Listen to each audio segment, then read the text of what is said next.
Good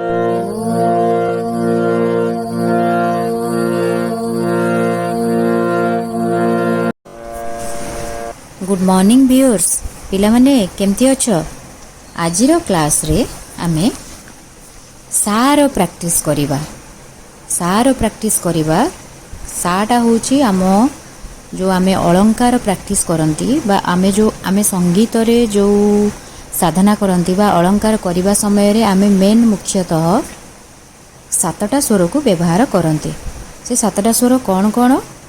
सा रे गा मा पा धा नी एंड सा ऊपर सा तल सा आउ ऊपर सा मिसिकी गोटिए सा को आमे काउंट करंती। तो आमर स्वर केतेटा हैला आमे काउंट कले सा रे गा मा पा धा नी एंड सा। तो आमर समुदाय तो 8टा हैला।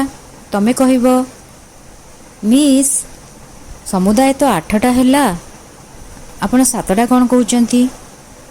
नाइ सुन पिला माने संगीत शिखिला बेले मुख्यतः आमे 7टा स्वर को लगेई थांती।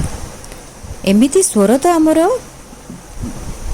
जेतेबेले आमे रियाज करंती 12टा स्वर तो अच्छी, बट आमे जेतेबेले प्रैक्टिस करंती बा जेतेबेले अलंकार करंती साधना करंती मेन आमे 7टा स्वर को व्यवहार करंती। से 7टा स्वर भितरे हैला सा रे गा मा पा धा नी एंड सा। नी पर्यंत काउंट करिबा माने 7टा हैला, तळ सा ऊपर सा मिसिके आमे गोटे सा को काउंट करिबा। तो आजिर हमर विषय वस्तु होउची सार प्रैक्टिस करिबा। संगीत शिखिला बेले ना आमर अलंकार प्रैक्टिसटा निहाती दरकार। अलंकार रे आमे 7टा स्वर लगेइबा, ता भितरे सा स्वरटा हेउची मुख्य। सेही सा स्वर को जेते आमे प्रैक्टिस करिबा मु ताकू प्रैक्टिकली करिके आजिर क्लास रे रखिची। तमे माने सेटाकू माइंडफुली सुनिबो, ध्यानर सहित सुनिबो एवं मोर स्वर सहित स्वर मिसेकी गाइबा पई अभ्यास करिबो, मो सांगरे गाइबो। सेही ओनली सा को आमे सरगम रे करिबा, तापरे आकार रे करिबा, तापरे ओंग रे करिबा। मु आकू 3 प्रकार रो करिकी सुनेइची तम माननकू अभ्यास रे तुमको टिके सहाय्य करिवो बोली। तमे मो सांगरे जेते करिवो सेते तुमको इजी हबो। एई सा स्वर को तमे आकार रे 10 राउंड, सरगम रे 10 राउंड, ओंकार रे 10 राउंड प्रैक्टिस करो।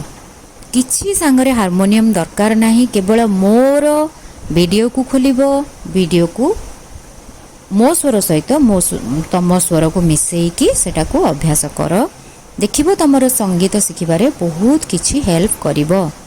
मु तम मानक पई जो माने घरे शिखिबार इच्छा अछि किंतु तमे माने स्कोप पाउन, सेही माननकु चिंता करिके मु एई वीडियो गुडी को बनेइची। चलो पिला माने एबे क्लास करिबा।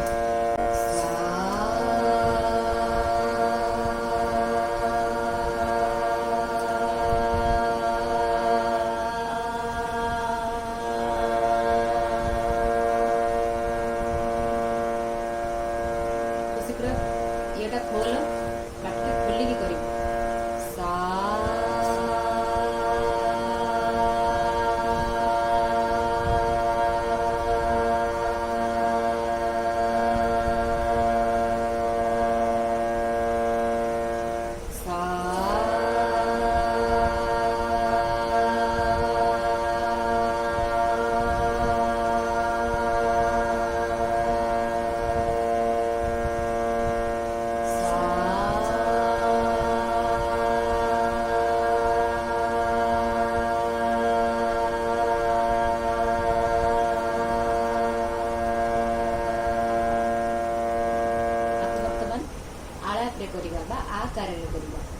आकार है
କରିବା ଦ୍ୱାରା ଏଇ ଜିନିଷଟା କରିବା ଦ୍ୱାରା ଆମର କ'ଣ ହେବ ନା ଆମ ଗଳା ଆମର ଯେଉଁ ଭିତରେ ଥିବା ଗଳାଟା ବହୁତ ସୁନ୍ଦର ଭାବରେ ଧୀରେ